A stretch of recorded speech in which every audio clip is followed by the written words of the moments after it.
Private steamships and ferries were the only way to travel between the Hawaiian Islands from the 19th century until the 1950s. After that, there were 2 attempts to bring them back. First, from 1959 into the 1960s, ferries for vehicles ran between Oahu, Maui, and the Big Island. It didn't work out. The second attempt was made by Sea Flight, which operated fast 50-knot hydrofoils between the main islands in the mid-1970s. It also didn't work out. Right now, there's only one passenger ferry route left in Hawaii, from Maui to Lanai. But doesn't that seem weird to you?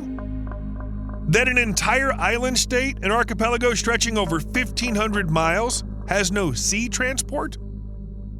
But everything has its reasons. But first, like always, some coffee.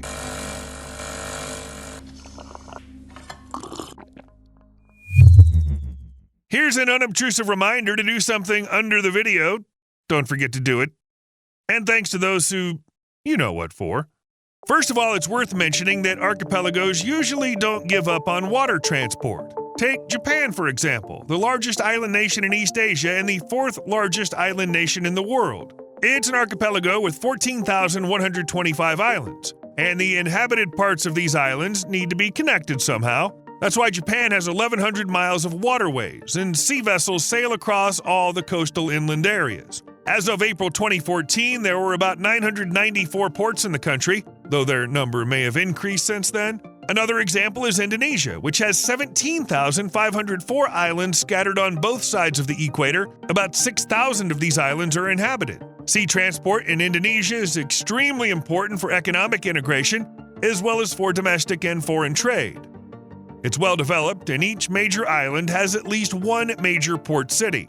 Indonesia has a total of 13,410 miles of navigable waterways, and ships are usually considered the cheapest way to cover distances between the islands. This is to be expected. When all you have around is water, why not take advantage of it? But what's the deal with Hawaii then? Well, maybe the water connection isn't established because the islands are too far away from each other. Well, let's figure it out. The distance between Oahu and the Big Island is about 172 miles. If you're sailing at a speed of, 5.6 miles per hour, that's a pretty moderate pace for a sailboat, then the trip without stopping would take about 30 hours. That's pretty long. But hey, it's the 21st century. A motorboat cruising at a speed of 11 to 17 miles per hour could get there in much less time, probably within one day. What about the other islands? The distance between Oahu and Maui is about 86 miles. If you're traveling at 5.6 miles per hour, it'll take you roughly 15 hours. If you're on a motorboat, you'll make it in 9 hours. The islands of Oahu and Kauai are separated by about 104 miles, so on a sailboat, you'd cover that distance in 18 hours, and on a motorboat, in about 6. In other words, with today's technology, that's definitely not a reason to totally reject water travel. So it's not really about the distance. By the way, the route I mentioned earlier from Maui to Lanai takes about 1 hour and 10 minutes. But that's because the islands are so close. The distance between them is only about 20 miles. Still, to understand why there are no ships between the Hawaiian Islands, you'll have to consider a whole bunch of reasons. You can't just blame the distance. Actually, there were a lot of ferry services in Hawaii, but they all went bankrupt. To illustrate how this happened, we can take the story of the transport company Hawaii Superferry. The company was founded in 2003 and was supposed to provide passenger and car transportation between the harbor of Honolulu on the island of Oahu and the harbor of Kahului on Maui. The plan was good, especially since passengers were promised a relatively low fare, just $5. Despite the skepticism of environmentalists, tickets for the first trips were sold out. And that's when the problem started. However, around a dozen protesting environmentalists on surfboards blocked the ferry in the harbor at Kauai. The Coast Guard cleared the ferry's path in 90 minutes, but after docking, the protesters smashed passengers' cars and got into an open conflict. Some environmentalists were arrested. The ferry service was temporarily suspended. But what were the protesters upset about? They were worried that a ferry of that size, traveling at about 40 miles per hour, could collide with whales and kill them. However, nothing like that ever happened during the years when faster inter-island ferries operated. Other concerns included the potential import of invasive species between the islands and the entry of illegal substances and homeless people onto Kauai. I'm not sure what sounds stranger. Eventually, they started additional checks on the ferry's environmental impact. Then they passed a separate law allowing it, even though the environmental research wasn't done yet. The ferries were back on the route, activists went back to protesting, but this time through the courts. In the end, the approval for Superferry to keep operating until the environmental study was finished was declared unconstitutional, and the company just went bankrupt in 2009. That's it. Later on, there were attempts to bring the ferry service back. For example, on February 4, 2016, the Honolulu Advertiser reported that lawmakers had instructed the Department of Transportation to carry out a feasibility study for establishing a ferry system. In the final report published on December 28, 2017, it was concluded that the idea was not feasible. After Superferry shut down, the company's ships were bought by the U.S. Maritime Administration. In the end, the U.S. Navy acquired them for a total of $35 million, which is a small fraction of their original value of $180 million. And this is just part of the losses. For 19 months of ferry service, the ships haven't brought the company any profit. They've only drained a ton of money. The passenger ferry usually operated at less than 50% capacity, which the company had marked as the break-even point. For most of its existence, however, it ran at about 25% capacity. In the end, the state's total expenses for the Superferry amounted to $71 million. That's not counting employees' wages and lawyer fees, and that's just one example. There have been many like it in Hawaii's history. Of course, these kinds of failures will scare anyone off who might think about starting a ferry service on the islands. Legislation plays a big role in this, making water transport to the islands very expensive. I'm talking about the Jones Act, a federal law that regulates maritime trade in the United States. It requires that goods shipped between U.S. ports must be transported on vessels that are built, owned, and operated by U.S. citizens or permanent residents. And even though it was passed way back in 1920 and the world has changed a lot since then, the law is still in effect, meaning it has to be followed.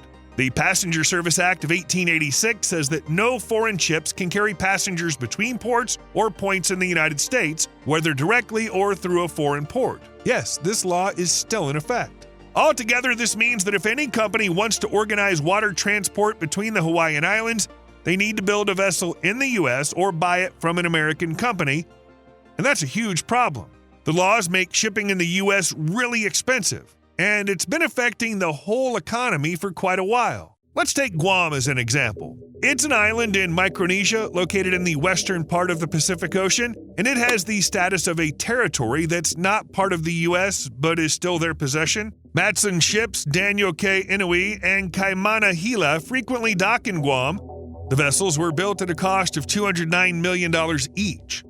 According to a maritime consulting agency, building comparable ships abroad would have cost 5 times less. 5 times less! Besides the significantly higher construction costs, U.S. flagged ships are about 3 times more expensive to operate than internationally flagged ships. The U.S. Government Accountability Office estimated the difference in expenses to be about $7 million in 2020. That's why organizing water transport in the U.S. is often more expensive than anywhere else in the world. So how can we expect ferry crossings in Hawaii?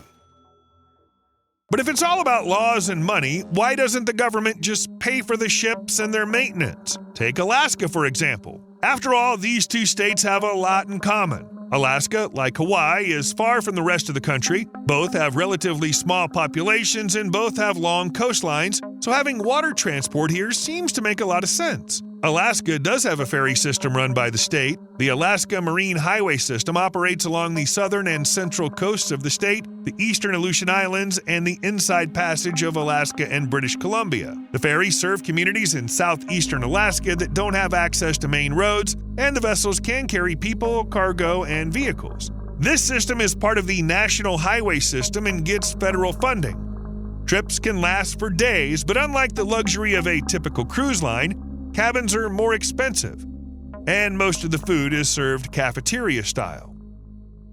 So why can't we have something like this in Hawaii? Well, Alaska, with its mineral resources, is one of the top 5 states producing the most oil. In 2023, the state accounted for 3.7% of the country's total oil production. Almost 85% of the budget comes from oil sales. So Alaska can afford expensive but necessary projects for its people. That's the first thing. Secondly, the state's much more willing to subsidize Alaska. Hawaii gets about 4 times less money. But probably one of the biggest problems with ferry services in Hawaii is the airplanes. The flight time between any of the major islands is around 35, 40, or 50 minutes. Well, 55 minutes at most, but there aren't many flights like that. If you factor in the time spent at the airport and a flight from one island to another, it'll take a maximum of a few hours, 2 to 3 on average. No wonder flying's the most popular and affordable way to get around the Hawaiian Islands. Each Hawaiian island you can visit has at least one airport. The locals don't travel between the islands too often. They mostly just live on their own island, and flights are mainly a fun activity for tourists. Their time in Hawaii is limited, so it's no surprise that tourists prefer flights over long ferry rides. Although there's only one ferry, it's also pretty expensive. A round trip from Maui to Lanai or vice versa costs an adult $66. A child's ticket is $34. For a while, you could buy one-way tickets for inter-island flights for as little as $39 on any day of the week. That's a great deal, especially since it's the only way to get between the islands. However, the price is going up.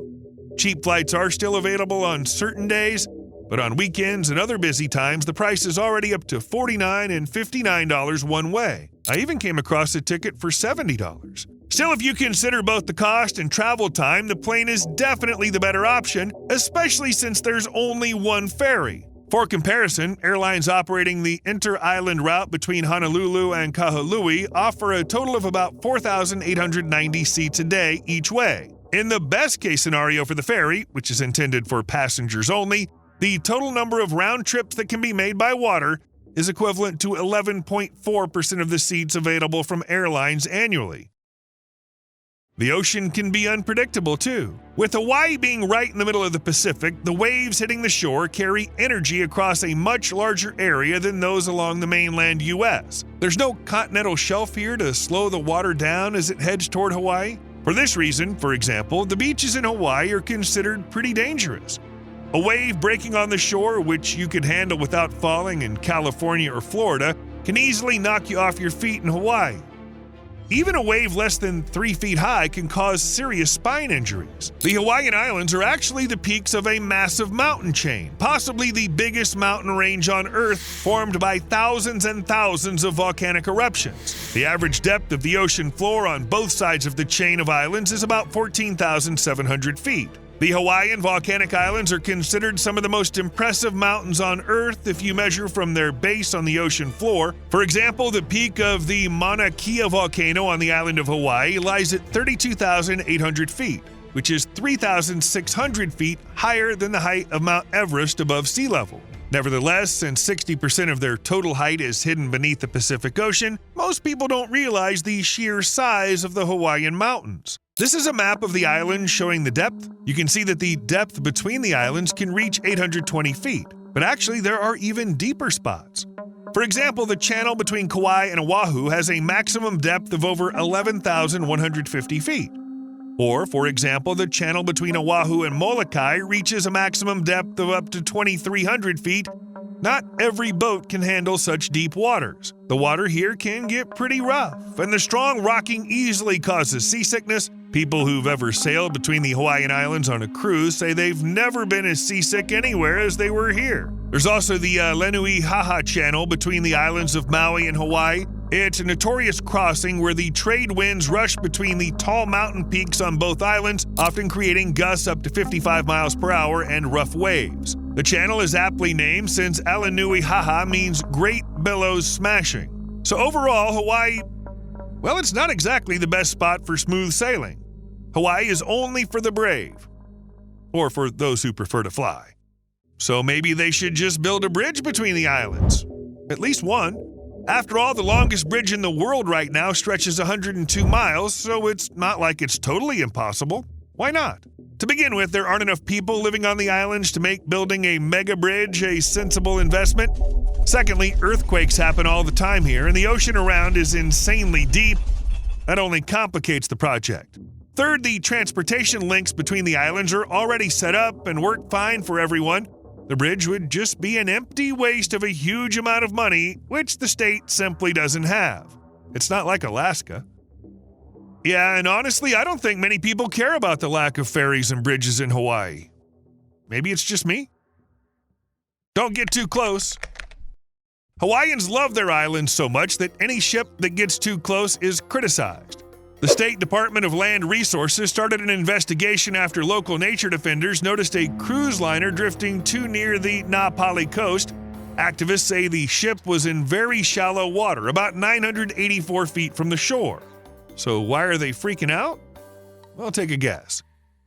Yes, it's all about the possible environmental impacts that could come from a big ship getting too close to the shore. Some activists even looked at aerial photos and found that the sand on the bottom had been disturbed. But it seems like no sea turtles were harmed. According to Hawaii's administrative rules, there's a restriction on vessels moving within 3,000 feet from the shoreline. This applies to certain coastal areas as well as waters off the Napali coast. For example, commercial ships carrying more than 50 passengers are banned from sailing in these waters. Meanwhile, the captain of a cruise ship says that after 20 years of working, he's never encountered a situation like this before.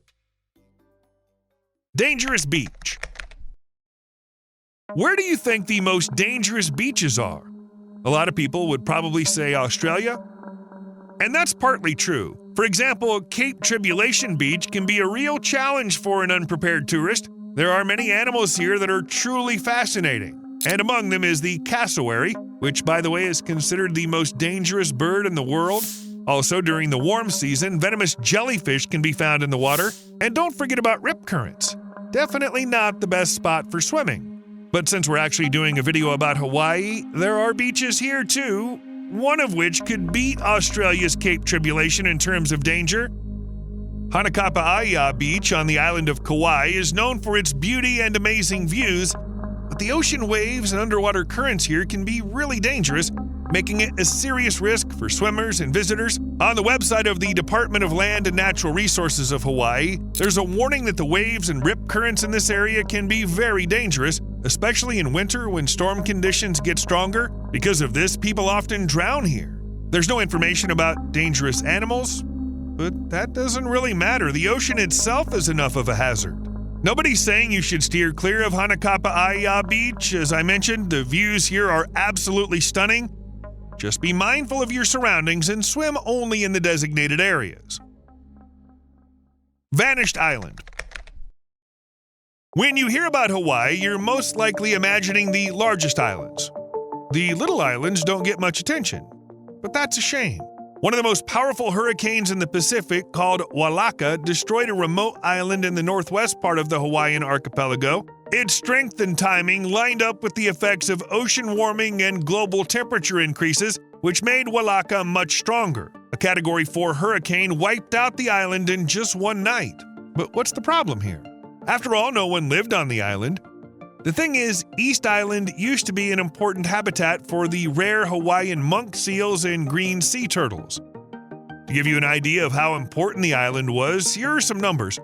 About 96% of Hawaiian green sea turtles, a species that is endangered, choose French frigate shoals atoll for nesting. And more than half of them live on East Island.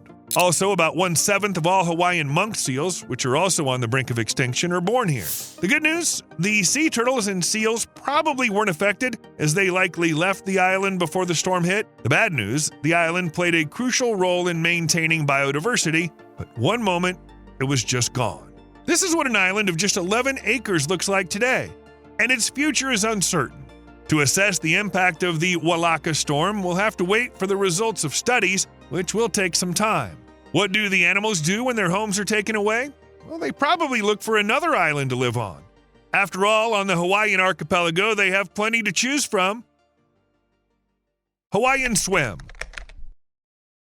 As we already found out today, ships aren't too welcome in Hawaiian waters, but this doesn't apply to people who use them for swimming and even set records. Swimmer Becca Mann did the impossible. She was in the water for 21 hours. And yes, she was swimming the whole time. Can you imagine being in her place? I sure can't. The USC screenwriting student crossed more than 40 miles of open ocean, passing through the channels that separate the Hawaiian islands of Maui, Molokai, and Lanai. And the journey wasn't easy. She had to fight against waves, numerous jellyfish stings, and powerful currents. Well, you remember, it's a pretty dangerous spot. Was anyone else ever brave enough to try something like that? Yes. It was swimmer Harry Huffaker who went for the swim in 1989. He was supposed to swim the same distance between the islands of Maui, Lanai, and Molokai, which later came to be known as the Three Islands. Huffaker's swim was supported by the Rotary Club as part of a fundraiser for scholarships for high school graduates in Hawaii. The goal was to raise $50,000, but in the end, they collected a whopping $225,000, so the swimmer definitely had enough for all his needs. Starting from Lanai, Huffaker swam toward Maui, but the weather changed and he had to change his route. Ultimately, because of bad conditions and strong currents, the swim ended early and no record was set. Bummer. Exceptional ship. Although, there are still exceptions to the strict sailing rules around Hawaii, the three-masted ship Amerigo Vespucci, named after the Italian explorer, the same one America is named after, docked in Honolulu Harbor in July 2024. This stop was necessary to restock supplies during its round-the-world journey. Interestingly, the ship was already in the islands in 2002 during its first global tour, and for some reason no one seemed to mind. Perhaps it's because the ship is considered one of the most beautiful in the world, and it's no surprise that its presence in international waters catches attention. The people of Hawaii could not only admire the ship, but also board it, while most of the crew, made up of 400 people, were busy with other tasks. Plus, it's not just a beautiful ship, it's also a training vessel. Cadets of the Italian Navy, when they set sail on the Amerigo Vespucci, go through a sort of sea baptism. And the ship also serves as a floating embassy and plays an important role in Italy's maritime diplomacy. Well, I'll say it again, the ship is really, really gorgeous. Even the turtles would feel bad chasing it away. You owe me something under the video. See you later.